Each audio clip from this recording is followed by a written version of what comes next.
ആ 5 കിലോ സ്വർണം എവിടെ? ദ്വാരപാലക ശില്പത്തിൽ വിജയ് മല്യ അന്ന് സ്വർണം പൂശിയത് 5 കിലോ സ്വർണമാണ് ഈ രണ്ട് ദ്വാരപാലകരിലുമായി പൊതിയുന്നതിന് വേണ്ടി ചെലവഴിച്ചതെന്നാണ് രേഖകളിലുള്ളത്. അതോടൊപ്പം തന്നെ അന്ന് വിജയ് മല്യ നിയോഗിച്ചിരുന്ന സെന്തിൽനാഥനും അക്കാര്യമാണ് പറയുന്നത്. 5 കിലോ സ്വർണം ഈ രണ്ട് ദ്വാരപാലക ശില്പങ്ങളിലുമായി ഉപയോഗിച്ചു. നിലവിൽ ഏതാണ്ട് 5,61,00,000 രൂപയാണ് അതിന് ചെലവ് വരിക. അതിനുപയോഗിച്ചിരുന്ന ആ സ്വർണ്ണപ്പാളി എവിടെ എന്നതാണ് ഇപ്പോഴും ഈ പ്രസക്തമായിട്ടുള്ള കാര്യം. PS പ്രശാന്ത് പറയുന്നതൊക്കെ അദ്ദേഹം ഭരണസമിതി ചുമതല ഏറ്റെടുത്തതിന് ശേഷമുള്ള കാര്യമാണ്. അത് അടുത്തിടെ സെപ്റ്റംബർ 7-ാം തീയതി ഈ സ്വർണ്ണപ്പാളികൾ കൊടുത്തുവിട്ടതുമായി ബന്ധപ്പെട്ട കാര്യത്തിലാണ്. അത് വലിയ സുരക്ഷയിലാണ് കൊടുത്തുവിട്ടത് എന്നൊക്കെ PS പ്രശാന്ത് പറയുന്നുണ്ട്. അതിലൊന്നും ഒരു തർക്കവുമില്ല. പക്ഷേ അപ്പോഴും ഒരു വീഴ്ച സംഭവിച്ചിട്ടുള്ളത് ശബരിമല സ്പെഷ്യൽ കമ്മീഷണറെ ഇക്കാര്യം അറിയിച്ചിരുന്നില്ല എന്നുള്ളതാണ്. അത് നേരത്തെ 91-92 കാലഘട്ടത്തിലാണ് ഹൈക്കോടതി ശബരിമല സ്പെഷ്യൽ കമ്മീഷണറെ നിയോഗിക്കുന്നത്. ശബരിമലയിലെ എന്ത് കാര്യങ്ങളും ഈ സ്പെഷ്യൽ കമ്മീഷണറെ അറിയിക്കണം, സ്പെഷ്യൽ കമ്മീഷണർ ഹൈക്കോടതിയെ അറിയിക്കും എന്നതാണ് വ്യവസ്ഥ.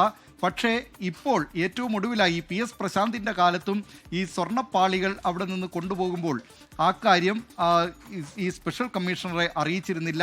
സെപ്റ്റംബർ 7-ാം തീയതിയാണ് ഇത് കൊണ്ടുപോകുന്നത്. സെപ്റ്റംബർ 7-ാം തീയതി നട അടച്ചതിന് ശേഷമാണ് ദ്വാരപാലക ശില്പങ്ങളിൽ നിന്ന് ഈ സ്വർണ്ണപ്പാളികൾ മാറ്റുന്നതും അത് കൊടുത്തുവിടുന്നതും. അതിനുശേഷം 39 ദിവസം കഴിഞ്ഞു ഇത് ചെന്നൈയിലെത്താൻ എന്നത് മറ്റൊരു കാര്യം. ഉണ്ണികൃഷ്ണൻ പോറ്റി പറയുന്നത് ഒരാഴ്ച മാത്രമേ എടുത്തുള്ളൂ എന്നാണ്. ഏതായാലും ചെന്നൈ സ്മാർട്ട് ക്രിയേഷൻസിൽ രേഖപ്പെടുത്തിയിരിക്കുന്നത് ഇവിടെ നിന്ന് കൊടുത്ത് 39-ാം ദിവസമാണ്. അത് വെച്ച് നോക്കുമ്പോൾ ഇവിടെ നിന്നുള്ള മഹസറിൻ്റെയും സ്മാർട്ട് ക്രിയേഷൻസിൽ എത്തിച്ചതിൻ്റെയും സമയദൈർഘ്യം നോക്കുമ്പോൾ അങ്ങനെ 39 ദിവസം ആണ് അത്. അതിനുശേഷം തിരികെ എത്തിയപ്പോഴാണ് 4 കിലോ കുറഞ്ഞിരിക്കുന്നു. ദേവസ്വം ബോർഡ് പ്രസിഡന്റ് പറഞ്ഞത് 10 ഗ്രാം സ്വർണം അതിന് ചെലവഴിക്കേണ്ടി വന്നു എന്നാണ്. ആ 10 ഗ്രാം സ്വർണം ചെലവഴിച്ചിട്ടും 4 കിലോയോളം ഈ ശില്പങ്ങളുടെ തൂക്കം കുറഞ്ഞതായി കണ്ടെത്തിയിരുന്നു.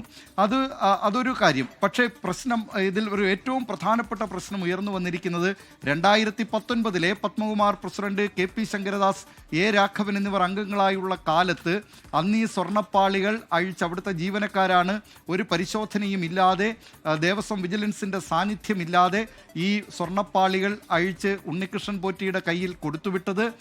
അന്ന് അത് പക്ഷേ മഹസറിൽ രേഖപ്പെടുത്തിയിരിക്കുന്നത്, ദേവസ്വം മഹസറിൽ രേഖപ്പെടുത്തിയിരിക്കുന്നത് അത് ചെമ്പ് പാളികളെന്നാണ്. ചെന്നൈ സ്മാർട്ട് ക്രിയേഷൻസിൽ രേഖപ്പെടുത്തിയിരിക്കുന്നത് ചെമ്പുപാളി എന്നാണ്.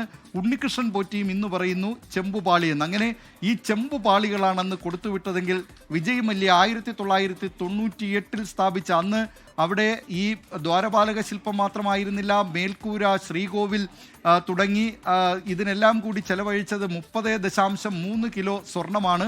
അത് 24 ക്യാരറ്റ് സ്വർണമായിരുന്നുവെന്നാണ് സെന്തിൽനാഥൻ പറയുന്നത്. സ്വിറ്റ്സർലൻഡിൽ നിന്ന് ഇറക്കുമതി ചെയ്ത സ്വർണമായിരുന്നു. ആ സ്വർണം 30.3 കിലോ സ്വർണവും 1900 കിലോഗ്രാം ചെമ്പുമാണ് അന്ന് ഉപയോഗിച്ചിരുന്നത്.